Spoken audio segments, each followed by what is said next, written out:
Assalamualaikum warahmatullahi wabarakatuh. Kami dari kelompok 5 akan mempresentasikan tentang potensi bahaya K3 bagi petani. Dengan anggota kelompok yaitu saya sendiri, Fielda Rina Pratista dengan NIM D11 2020 02982, lalu ada Sela Puspitasari dengan NIM D11 2020 02985, lalu ada Rini Wulansari Haryono dengan NIM D11 2020 03001, ada Elvan Fadila Hidayanti dengan NIM D11 2020 03004, ada Zahra Devita Kartikasari dengan NIM D11 2020 03011, lalu ada Devira Putri Maharani dengan NIM D11 2020 03162. Langsung saja ke pembahasan, yaitu penyakit akibat kerja atau PAK. Menurut Peraturan Menteri Kesehatan Republik Indonesia Nomor 56 Tahun 2016 tentang penyelenggaraan pelayanan penyakit akibat kerja. Penyakit akibat kerja adalah penyakit yang disebabkan oleh pekerjaan dan/atau lingkungan kerja, termasuk penyakit terkait kerja. Penyakit terkait kerja adalah penyakit yang mempunyai beberapa agen penyebab dengan faktor pekerjaan dan/atau lingkungan kerja memegang peranan bersama dengan faktor risiko lainnya. Selanjutnya yaitu potensial bahaya bagi petani. Jadi ada beberapa faktor bahaya bagi petani. Yang pertama yaitu faktor fisika, seperti kebisingan dan getaran karena mesin traktor dan penggilingan padi. Kemudian ada pencahayaan sinar matahari langsung, radiasi sinar UV, dan tekanan panas karena segala aktivitas di sawah dan menjemur padi. Hal tersebut tentunya sangat mempengaruhi kinerja para petani. Pengaruh yang nyata tentunya pada kondisi fisik atau stamina pada petani. Yang kedua yaitu faktor kimia, seperti terkena residu pestisida, kontaminasi pupuk, terkena debu padi, terkena debu jerami. Dari faktor kimia tersebut bisa masuk lewat saluran pernapasan maupun saluran pencernaan.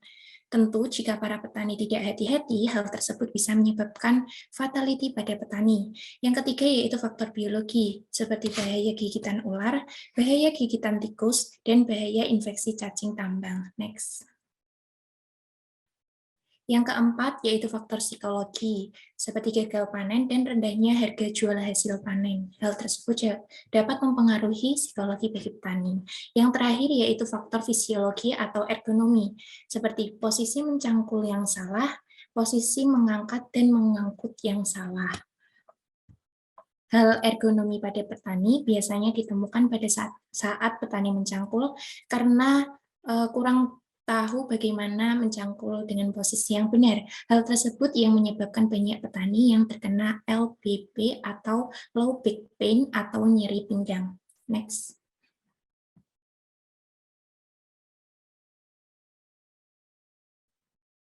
Penyakit akibat kerja pada petani.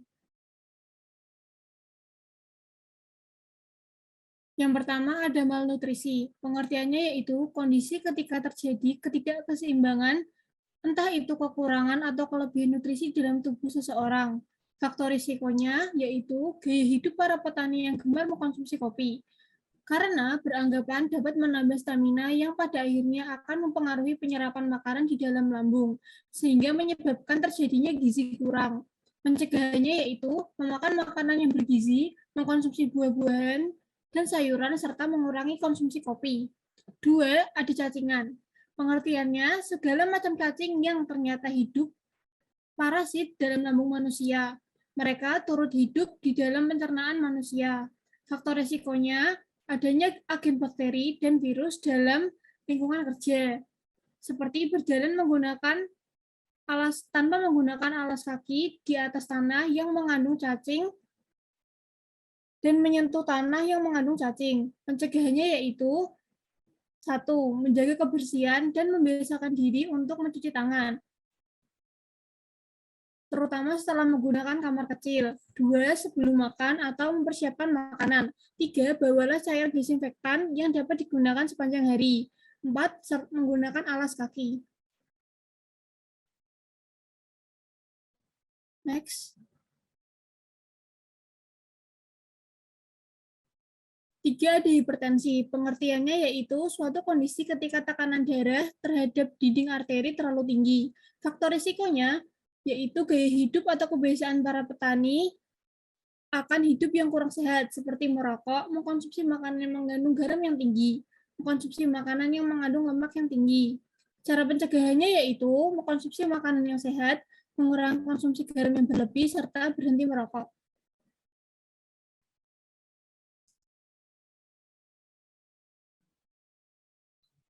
Yang keempat adalah nyeri sendi.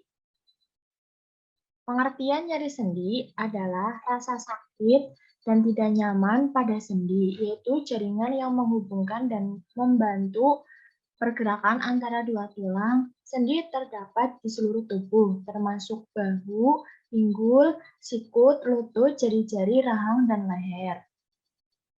Faktor yang menyebabkan nyeri sendi.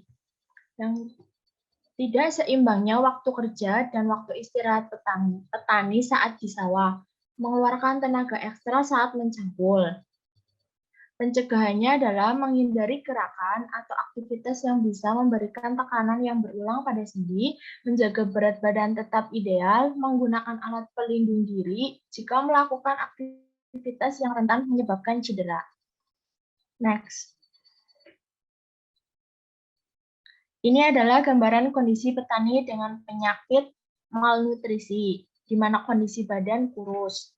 Yang di bawahnya adalah kondisi cacingan, di mana cacingan menyerang organ paru-paru dan usus. Lanjut. Yang atas adalah gambar di mana petani mengalami hipertensi. Dan yang di bawah adalah gambar nyeri sendi. Ini merupakan penyakit yang sering dialami oleh petani. Kemudian kecelakaan akibat kerja. Kecelakaan akibat kerja pada petani. Pekerja pertanian adalah individu yang biasanya menanam padi, jagung, lombok, tomat, dan cuaca yang berubah-ubah. Penggunaan bahan kimia selama bekerja serta kondisi lain yang berisiko bisa menjadi potensi kecelakaan kerja bagi pekerja pertanian. Berikut ini beberapa hal yang bisa menyebabkan kecelakaan kerja bagi pekerja pertanian. Yang pertama adalah cuaca dan lingkungan. Petani yaitu merupakan pekerjaan yang dilakukan di luar ruangan yang bersentuhan langsung dengan cuaca. Tubuh yang kepanasan akibat cuaca dapat menimbulkan suatu penyakit dan dapat mengakibatkan meninggal. Pekerjaan berat di area yang lembab dan sinar matahari yang menyengat memudahkan untuk menyerang daya tahan tubuh. Kondisi lingkungan yang kurang sehat juga bisa menjadi pemicu permasalahan kesehatan.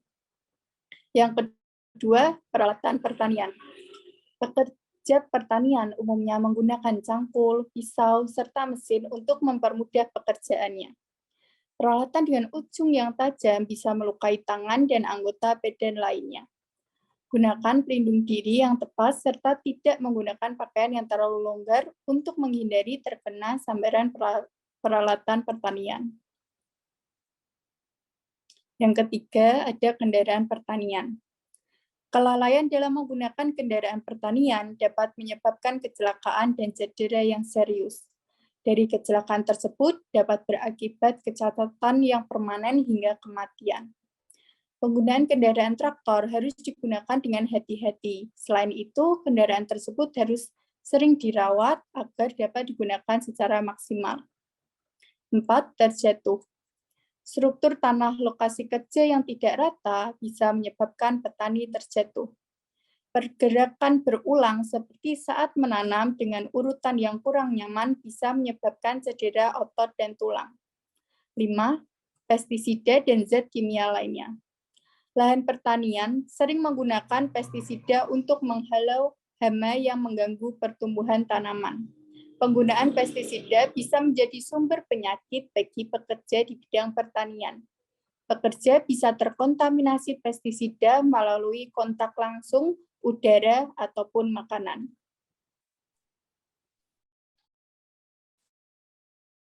Sekarang kita masuk ke kumpulan grafik mengenai K3 pada petani. Jadi pada grafik ini akan membahas tentang tingkat pendidikan petani terhadap penerapan K3. Tingkat pendidikan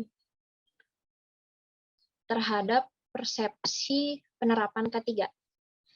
Sebelum saya membahas grafik ini, sumber grafik ini kami dapatkan dari jurnal yang berjudul Hubungan Karakteristik Petani Terhadap Persepsi Penerapan K3, yaitu Keselamatan dan Kesehatan Kerja pada Petani Kecamatan Wonosalam, Kabupaten Jombang, Provinsi Jawa Timur. Kira-kira kenapa sih dilakukan analisa terhadap persepsi penerapan K3 ini?